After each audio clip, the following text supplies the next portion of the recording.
episode 29 of the Creation Grounds. Welcome, CGS. If you've been with me this long, I appreciate you, and if you're just joining, welcome. This episode features Brian Mcmanamon, the fantastic, magnificent Brian Mcmanamon. If you haven't been introduced to this man's work or introduced to him, I suggest you get on it because he's such a joy to be around. He teaches acting classes, and he also specializes in preparing actors prepare for the MFA auditions. His success rates are through the roof. People are getting into the programs of their choice left and right, and this guy has so much to offer. He's a Yale grad, so he knows his stuff. He also is going to talk about in this episode how to break down a character, how to prepare for MFAs, basically what he sees actors go through in terms of their preparation and the top 3 mistakes they make. We talk about his stint on Gotham as Clayface and a lot more. So enjoy this episode with Brian Mcmanamon.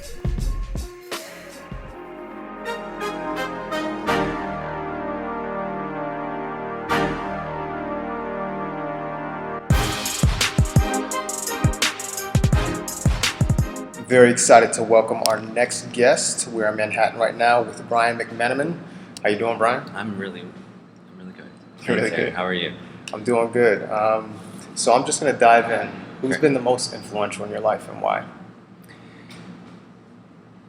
I would say the teachers that I've had, honestly. Yeah. I mean, from a very early age, I think that being a teacher and being on this end of things, I think it's clear that the people who have been most influential in my life have been the teachers that I've had.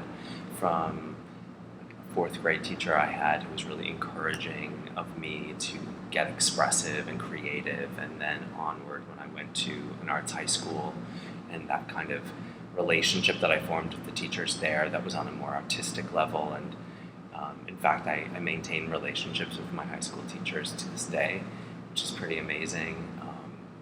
And the teachers that I've had in my acting training as well. I think that they've helped me understand what a life in the theater is, how I can best serve the students that I teach, as well as having a foundation for a craft in the sense of like what it means to be in this art form and have a lasting life in the business. So I would say my teachers. Do they have names? Can you give I mean, there are many, so I feel like the danger of listing anyone is that I'll exclude some, but my 4th grade teacher was Mrs. Smith, and she was a fantastic role model for me at a very early age, and I credit her even to this day with being a force that helped me see myself in a way that I don't know that anyone else had, and giving me that kind of courage and permission to express myself. I did this like expressive dance in her classroom, and she was so positive about it, and I think no one had ever sort of said, yeah, you can have you can take up space, and this is a place for you. And you know, there's a lot of ridicule and bullying and that kind of stuff that you have to overcome, so I feel like she gave me something really powerful to hang on to. Give you that strength. Yeah, it's so important for all of us, and I think one of the reasons I say influential is because they've influenced me in a lasting way. Yeah. And then I would say my high school teacher, Barbara Morin, who I'm still in touch with, really helped me understand this as an art and not necessarily just something that is enjoyable, but also has repercussions for the world around us, and a responsibility, and how to serve, and what the craft of acting is. And I had fantastic teachers at Boston University where I studied acting, and Bill Lacey is one of them, who really gave me a love of Shakespeare and a real sense of its history, and how to own that language and not apologize. I would say Ron Van Loo was a huge force in my training as an actor and as a role model. Vivian Benish, who I worked with at Chautauqua, remains a huge role model for me. She manages to not only have a life as an actor, but as a director, as a teacher, as an artistic director. Austin Pendleton is another role model of mine. A legend. A legend, and so humble. Yeah. And creates such a foundation of humbleness in his work and in the room that he creates as a teacher certainly taught me about what it is to teach and to act, and that's stayed with me, and I think of him very much as a role model. Who else? Evan Yanulis, who has like raised the bar for what it means for me as an actor to be responsible to character and how to be in service to a play and a director, and then all of, I mean, really, honestly, anybody who has ever taught me, I feel like I take away something and I store it. And like I think what we all do is find something that we can attach ourselves to in terms of usefulness, and then let go of the other stuff. And so in my own relationship to acting and in my own teaching, my own directing, it's really hard to say where any of it is coming from at this point. Certainly there are memorable moments where these teachers have handed me some gem, and I can remember those, but overall it feels like I've been so fortunate and privileged to have such a foundation underneath me, and that has led me to be the person and artist and teacher that I feel like I am today, so I feel really lucky. They have lasting impact, man, because you're taking what they taught you and you're teaching everybody else. And we're grateful to Miss Smith and all those people who helped create you who you are. Would you say that what was the day that you realized that you wanted a life in the arts? Was it Miss Smith or was it that dance expression? I think there was something that happened when not only did she give me that permission, which is so crucial, I think, to someone young who is looking for a door, and that door opens and you walk through it. I think she opened the door, and the next thing you know, I found confidence because of it. So I would say it was around then, and then gradually over the course of my life, more and more permission. Anytime I feel someone has opened a door to me, whether it's as a teacher, an actor, a director, given me a job, or created space for me to do something. And I would say also the students themselves. It's so humbling to have students show up to be taught by you. I don't know how to explain it, but that's an inspiration in itself and a great responsibility, which I take super seriously. Yeah. Tell me, so you're from Minnesota, right? Mm-hmm. Tell me about the day. Tell me about the day that you left Minnesota and came to the East Coast for the first time, whether or not it was Boston or New York. It was to leave home for the first time, actually, was a summer program when I was 16.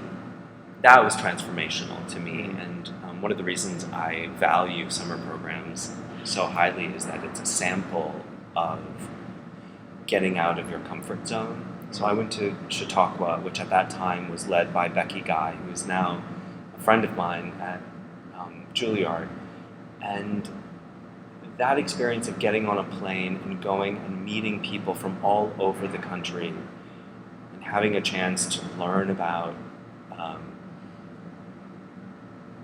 myself, really, in light of others, was hugely transformational, because I didn't sort of know what was beyond my small town. And so I remember that being like, wow. And then just to have exposure to people from New York City and Pittsburgh and different ways of living, and that. And then when I did go to BU for the first time, it felt like I had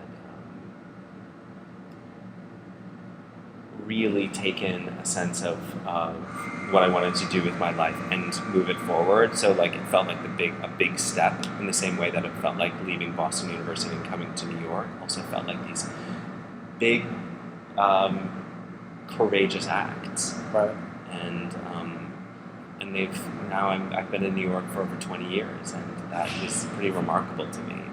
I feel like it was gradual steps to this city, but looking back, it was a big deal at the time. See, tell me. So you left BU. Did you go to grad school immediately? right after, or did you wait a couple years? I didn't go to grad school immediately. In fact, I didn't even know grad school was a real thing when I graduated from undergrad. I had no interest in it. I was determined to have a life as an actor in New York, so I moved here.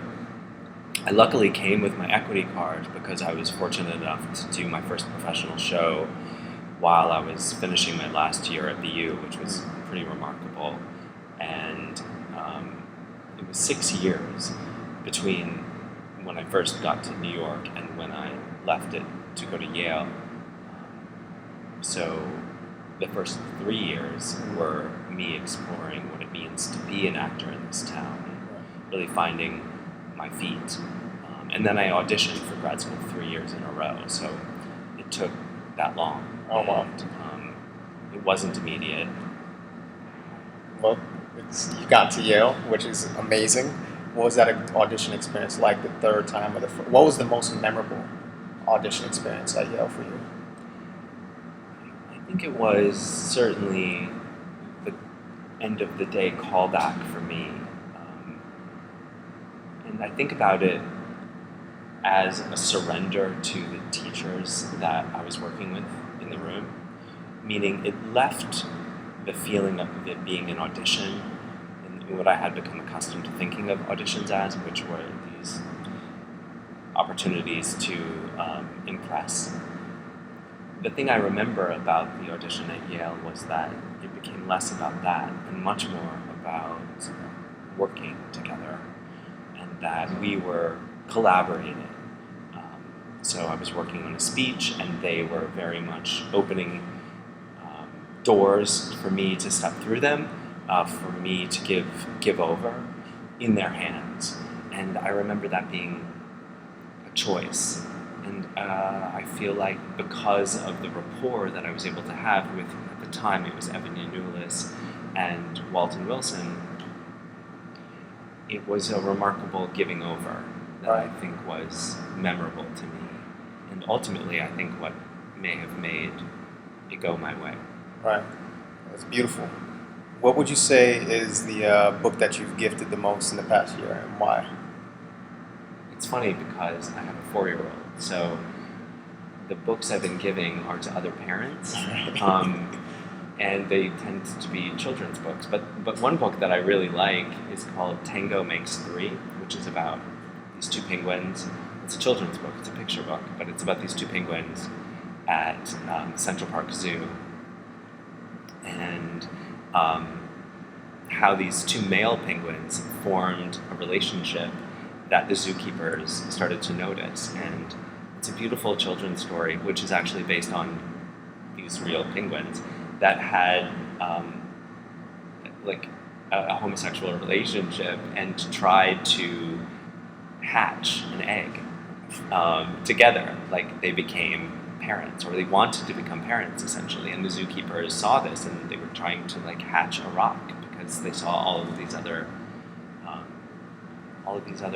penguins doing it. And the zookeeper put a real live egg that didn't have, I guess, the parents in their hands, and they hatched this egg together. And so it's this really beautiful story. And as the parent of a son with two dads, it's really beautiful to see how that can be exemplified in a storybook. Yeah. And so I've given that book a few times this past year, and so I encourage people to check it out. Do you know the author? That's Peter Parnell. Peter Parnell.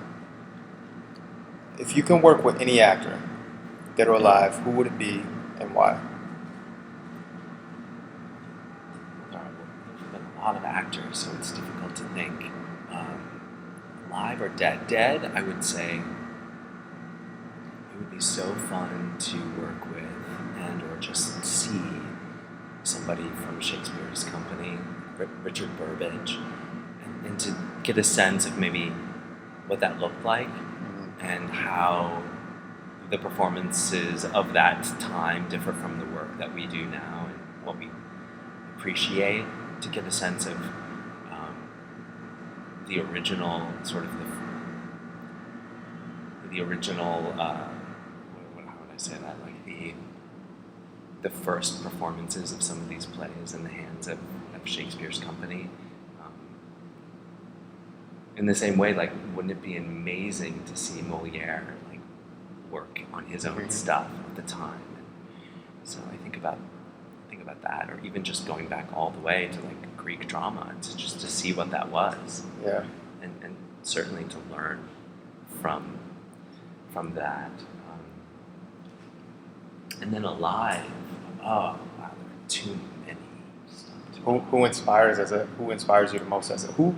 Or is there somebody who inspired you to, besides Mrs. Smith, was there an actor or actress that you like kind of like latched onto, that you really said, wow, I want to do what they are doing?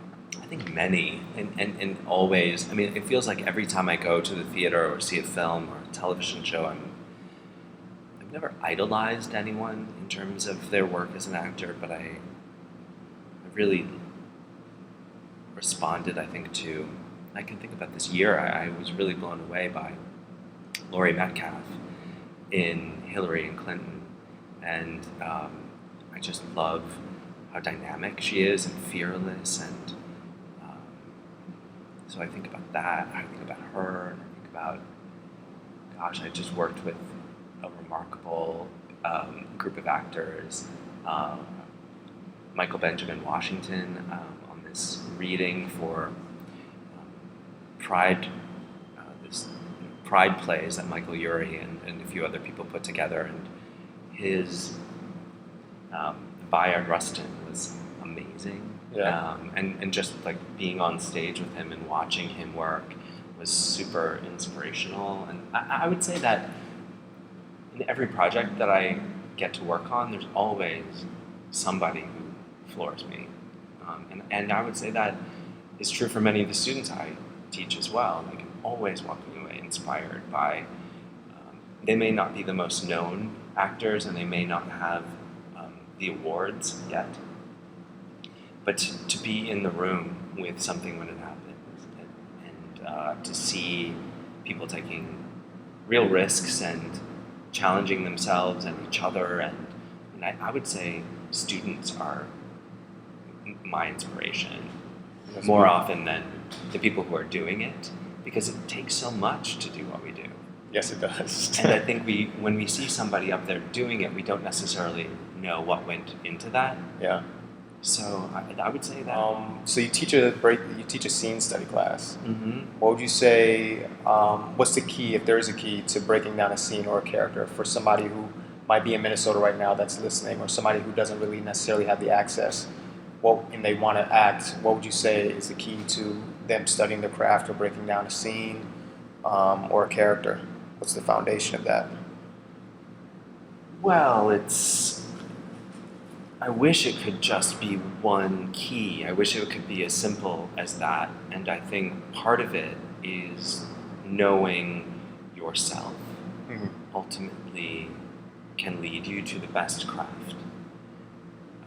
And I also think that one of the common traps that I think we all fall into is that it's not what it looks like.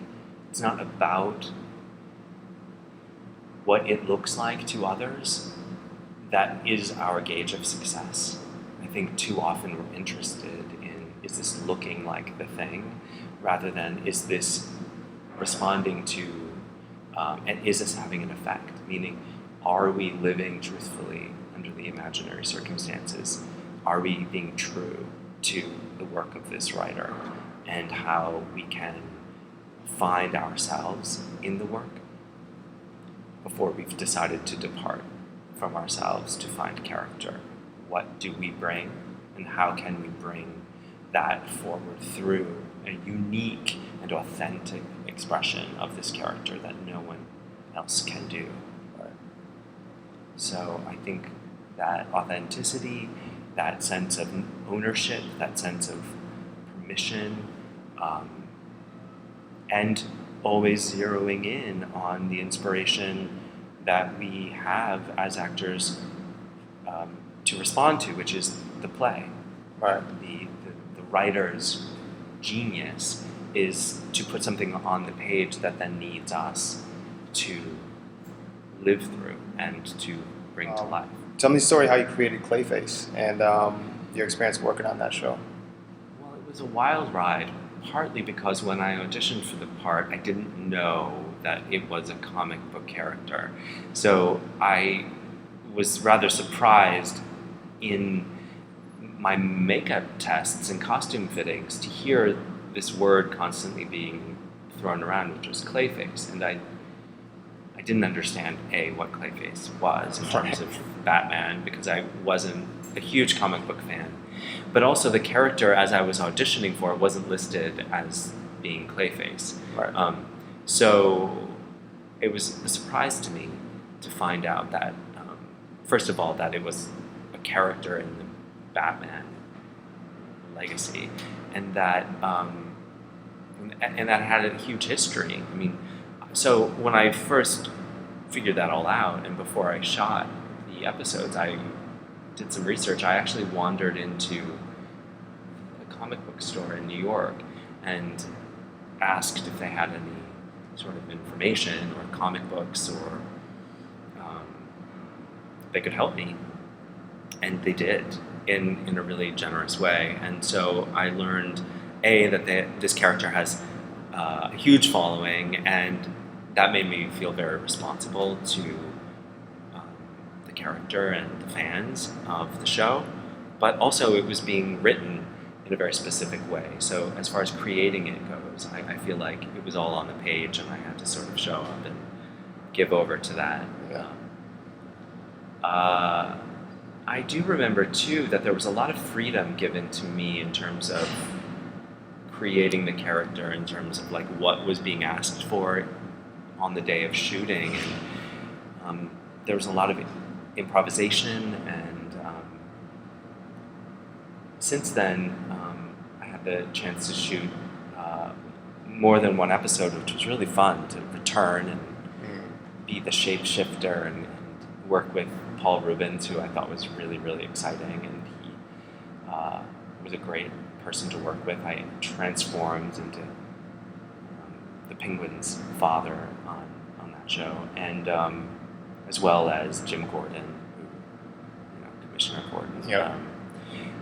It was great. It was a wild ride, I have to say, and a learning curve for sure, but a lot of fun. And it's really cool in this day and age of social media to be able to interact with fans of a character, because it was inspirational to see that people really cared about this character and what happened with it. And certainly people were happy, and people were not happy, and people wanted more, and people didn't. And did you have trolls? Like people that are trolling? Yeah, I mean, I think I did, and autographs and requests for all sorts of things, and I thought it was really exciting.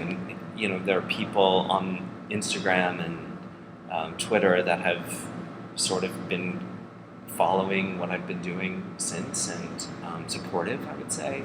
Didn't have any bad experiences. It was fun. It's good. Really unique. It's a fun world to be part of, I would imagine. Like it's. And I had no real desire. I do have actor friends who were really excited for me, and it was a kind of dream of theirs. But to me, it was like I don't really know what this is. So there was a kind of freedom in that too. Yeah, it's kind of like the just let it go kind of. Yeah, because I had no real expectations for myself. Yeah, it was fun. It's dope. So, what are three things that you? What are three top things that you see actors struggle with in preparation for MFAs, or even in scene work with you? Yeah. Well, I think with MFA programs and auditioning for those programs, it tends to be, I would say, one of the things that people think about, and I wish they wouldn't, is about what they're looking for, which makes sense that you would want to know that. Unfortunately, what happens is that you start to think about what they want, you start to imagine things that are not true, and you start to sort of diminish yourself in order to fulfill some expectation of what you think they want, right, without that real knowledge. And I think it's much more exciting than that. I think what it is instead is about not fitting into any mold of what they might be looking for, but instead making sure that you show up and that who you are comes into the room, so that after you leave, you may have become the thing that they want without having ever known it. And so, unfortunately, the answer isn't to give them what they want, but of course, finding your way to do the thing that ultimately helps them understand who you are is the thing that I think they tend to want, which is people who are aware of who they are, free with who they are, enjoying what they do. It's incredible to me that more often than not, it looks like people don't enjoy this. And I watched the auditions while I was at Yale, and I was really saddened to see that it looked like people didn't enjoy acting. Like, what do you mean, like stiff or like? Like they were terrified. Yeah. As though this was an examination. Right. It sometimes or feels an execution yeah. of some kind, and that perhaps the people behind the table were going to whip out a gun and shoot you at, when the reality is so much different. They cannot wait for you to come in. Yeah. They're dying to meet you. And the exciting thing is that when you bring yourself into the room, it's undeniable. Yeah. And so anything that gets in the way of that pure intent only harms you. Right. And so they tend to say all of the things that they want in terms of the kind of experience they're looking to have in the audition, the kind of actors they're looking for. But nobody really listens to them because it feels like and by that I mean on the websites and in their videos, they couldn't possibly just be looking for people. I have to be more than myself. I have to be uber talented. I have to be extraordinarily good looking. I have to be the best. I have to give the best performance they've seen all day. And in fact, none of those things are true. Mm-hmm. So I think it's if you can walk it back to just coming back to why you love this and bring that in the room above all other things, you'll be helping yourself and you'll be helping them. And that's a lot. Yeah. That was one. Do you have two others? Oh, God. Or two others. Bring yourself, be authentic. It could just be if that's the big thing, too. That is the biggest thing. And it's kind of all-encompassing, because from that you can choose to do material you love, and you can be open with yourself, and you don't have to worry about what they might see in terms of the expectations I have to deliver. I remember my experience auditioning was very much about, at least the first 2 years, it was about me trying to demonstrate who I wanted them to think I was. Yeah. In terms of type, in terms of the kind of actor. But I wasn't being true to myself. I was just thinking from their mindsets. And I would say that's the main hindrance of applicants, which is from the moment they think about grad school auditioning, they think about the people behind the table. Right. And they just don't want you to be thinking about them. And so if there's a way to think instead about what you want to say and what you want to do in the room and how you can bring yourself forward for yourself, not for them, it's cake. Cool. Yeah. Cool, that's awesome. I think that's going to be valuable to a lot of people who are auditioning. So I know you worked on a couple things. Just Rattlestick was the Pride Plays, right? And you currently did some other films, you said. What are you currently working on, and what do you desire to do next? Yes, so in the fall I did a feature that I'm really excited about called The Subject by Chisa Hutchinson. Chisa had originally written this as a play and then adapted it into a screenplay. It stars Jason Biggs and a really incredible cast.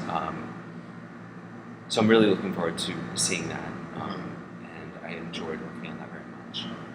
I also just am doing reshoots actually for a film that I worked on, a horror film feature that is called The Path. by Tom Archdeacon, a filmmaker in LA. We shot it in Jersey, and I have a great role in that. Mm-hmm. Very excited about that one too. And then at the end of next month, I'm going to be working on another feature called Tale of the Wet Dog, which is by a New York filmmaker, Joe Benedetto, who I've worked with in the past, and this is his first feature. I'm really excited about that, and so that's what's coming up. Awesome. Yeah. Any release dates or anything like that? I don't know any of the release dates, unfortunately, so I can't wait to find out. Just look out for it. Yeah. Okay. Yeah. Sounds awesome, man. Yeah. I'm excited, or you seem excited. I am excited. Yeah. And this horror film I did is just, I just loved the script. And he's a director, writer, super talented, making his first feature. And I have a really great role in that too, which is, not to give too much away, but he's very much a suspect of all of the horror going around. Okay. Around this family and these two sisters who have survived their parents' death. Okay, awesome. So if the old you could see the new you, what would the new you say? So my impression of you is that you're just awesome. You're rooted in who you were. I never knew that you were bullied, which you mentioned earlier. Like, what's that transformation? You seem like free. People love you. To me, you're like a light. You know what I mean? Mm-hmm. Like from me, from all your students that I talk to, you're just gifted at what you do at teaching. You're talented, and you're just such a joy to be around. So if the old you could see the new you, has there been any transformation? Have you always been that way? What would the new you say to the old you? Wow, thank you, first of all. That's really nice to hear, and sweet of you to say. I don't, It's funny, I was just at home back in Minnesota this week, and my mom collects everything, and I left behind a lot of stuff that I think I had collected over the years. Newspaper clippings, photographs, just memorabilia. And I wrote this rather, I think it's hilarious, but I wrote a letter, or a biography of myself. It must have been an assignment in the third person as a freshman in high school. So I had to write a biography about myself, and then part of it was about the future, what's going to happen with Brian Mcmanamon, which I thought was really funny. But what's cool about it was that I was really able to get a view inside where I was at the time and what my own sort of hopes were. Mm-hmm. And I was proud to see that much of what I had hoped to do, I am doing. And I think that's a privilege and such a thing that I wish for everyone. And I know that's not the case. My grandma, actually, she passed away last year, but she was a huge source of inspiration for me, mainly because she had such an incredible light and spirit and soul, and really, I feel like was an entertainer, but never got the chance to be. Right. Because of life circumstances, it takes a lot of courage and a lot of people have to encourage a life in this business, meaning there's often a lot more discouragement of the life of an artist than there is encouragement. And I think my grandmother was a huge source of encouragement, so I would credit her with kind of giving me the thing you call that light. And I'm also so inspired by everyone I work with. I think more so than I give, I get in terms of teaching and my life as an actor. And I love it. I think that's one of the things that has kept me going, which is a love of being in the room with the thing. So you kind of touched on this already. So it might have already been answered. What drives you to give back and teach students? I feel like you've answered. Mm-hmm. What have you learned from teaching that has helped you in your own craft? It's kind of reciprocal in that every time I act, I learn something about how to teach, and every time I teach, I learn something more about how to act. And in some ways, I feel the conversation is a good one for all actors, to put yourself in the position to be able to help someone with what it is to act helps you be able to do the thing. Yeah. It puts you in the position of having to be an expert or at least have something to share, and that builds confidence. Right. So I am always encouraging of actors to step into the role of sharing and giving back, finding out how much you do know, and that has been huge for me, and I'm so grateful for teaching because it has helped me understand how to do it and how difficult it is. And I think it's an honest conversation to be in the room with the art form and to have a sense of, wow, this is a really interesting endeavor, and this is not always easy.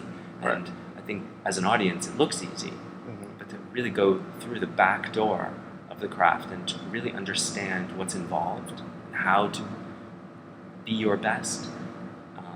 It's funny, I just finished working at the Hudson Valley Shakespeare Festival, which has been a dream of mine, but I was there as an associate director for Much Ado About Nothing, and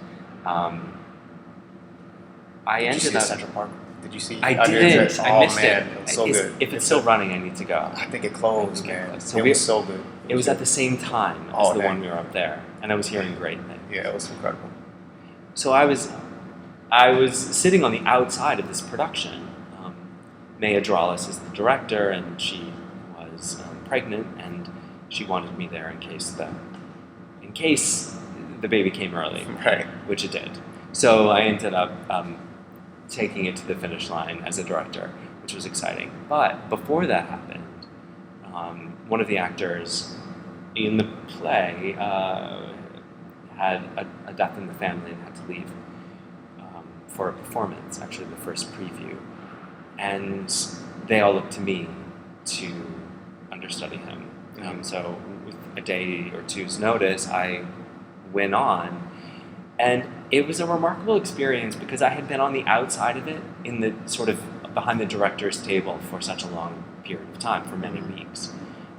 And then to be on the inside of the play and to see it from that perspective was maybe one of the more enlightening things that I could have experienced, because the nature of a director, of a team, is to be on the outside, and the actors are all very much experiencing something. So to experience something that I had been viewing helped me really understand it, and I think that's often what I'm discovering as an actor and as a teacher.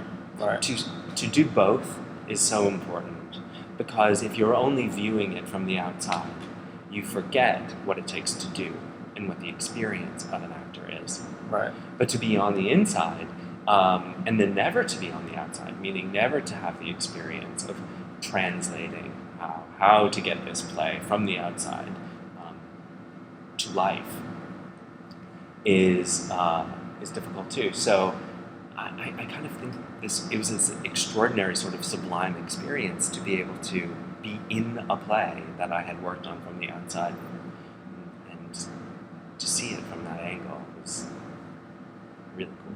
It's cool. What drew you to specialize in MFAs?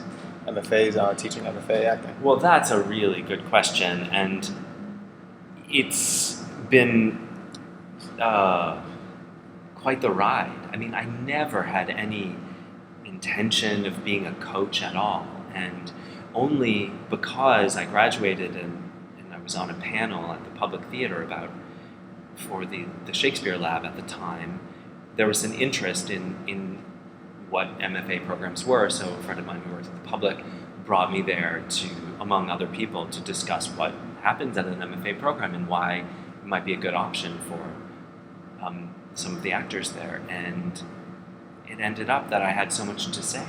Yeah. I also learned so much the hard way in my experience of auditioning for the programs. Meaning by the time I got in, I had so much knowledge about how to go about it in a way better than I had. Yeah. And then while I was at school, like I said, I watched the auditions. And then since then, I've had the privilege of being on the inside of some of these institutions and having the chance to teach there and to direct. And so I've really seen it from every vantage point, as an applicant, as a student, and as a teacher. And so I feel like because this remains a thing that actors are very much interested in, seeking more training, that if I can be of any help in helping people achieve that thing that is so valuable to me, certainly my time at Yale was extraordinary, and I have such admiration for these institutions. So if I can be of help in helping people demystify this process and to really get a sense of what they can do to best position themselves to succeed in this, I have no choice but to help. I feel obligated in that way and compelled to. Well, we thank you. I personally worked with you last year. I'm very happy with my results, and I hear the same thing from all the other students. So if you're listening and you haven't worked with Brian Mcmanamon, check him out. How can people sign up for your scene study class or your MFA audition classes? I guess they can go to my website. I have like a form they can fill out there and to stay in touch with me and just let me know that you're interested. And I tend to have auditions for classes usually in the fall and in the spring. Okay. And coaching always on an ongoing basis. So, yeah. What's that website? Just Brian McManamon? Yeah, it's brianmcmanamon.com. I'll find it. I got it. I ask all my guests this. When you think of the word creative, who's the first person that comes to mind and why? I would say my son. He's 4, and his imagination is limitless right now. Right.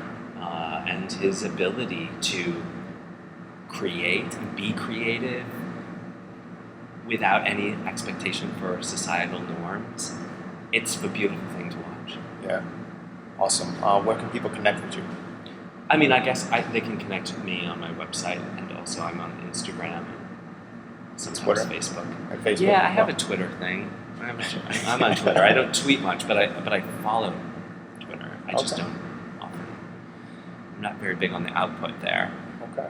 Well, it's been a pleasure. It's been valuable. Thank you. Thank you for having me on. Sure.